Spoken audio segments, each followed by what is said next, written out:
గుంటూరు జిల్లా తెనాలి పోలీసులు దాష్టికంలో గాయపడిన ముగ్గురు యువకుల కుటుంబాలను మాజీ ముఖ్యమంత్రి జగన్మోహన్ రెడ్డి మంగళవారం పరామర్శించారు. స్థానిక ఐతానగర్లో దోమ రాకేష్, అలాగే ఇంటి వద్ద బాధితుల కుటుంబ సభ్యులను పరామర్శించి వివరాలు అడిగి తెలుసుకున్నారు. వైసీపీ నాయకులు అంబటి రాంబాబు, పేర్ని నాని, ఆదిమూలపు సురేష్, ఇక మేరుగ నాగార్జున, విడుదల రజని, లేళ్ల అప్పిరెడ్డి, వైవి సుబ్బారెడ్డి, తలశీల రఘురాం జగన్మోహన్ రెడ్డి వెంట ఉన్నారు.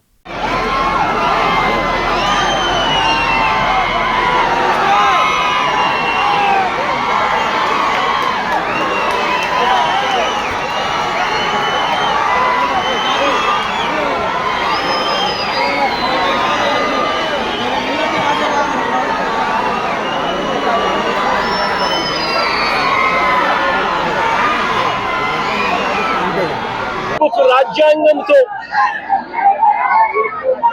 ఏ రకంగా అదుపు తప్పిపోతే పోలీస్ వ్యవస్థ ఎంతగా దిగజారిపోతుంది అని చెప్పడానికి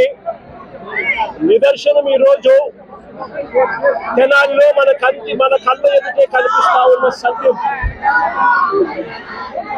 ఈరోజు నిజంగా ఈ ఘటన చూస్తే ఎలాంటి దారుణమైన పరిస్థితులు కనిపిస్తాయి అంటే, ఈరోజు రాష్ట్రంలో జరుగుతా ఉన్న అనేక సంఘటనలు ఒకసారి గమనించినట్లయితే ఆ ప్రతి సంఘటన కూడా ఏ రకంగా చంద్రబాబు నాయుడు గారు ఆయన పార్టీ రెడ్ బుక్ రాజ్యాంగం తీసుకొని వచ్చి పోలీసు వ్యవస్థను దుర్వినియోగం చేస్తూ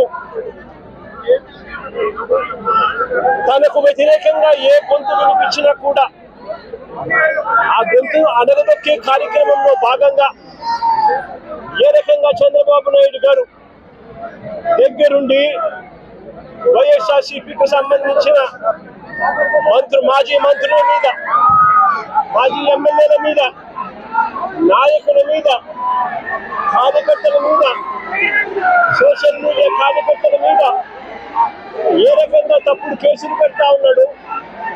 ఏ రకంగా తప్పుడు సాక్ష్యాలు సృష్టిస్తా ఉన్నాడు,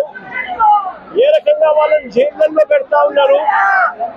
ఏ రకంగా చట్టాన్ని చేతిలోకి తీసుకోవడం ఒక పరిపాటిగా మారిపోయింది అనడానికి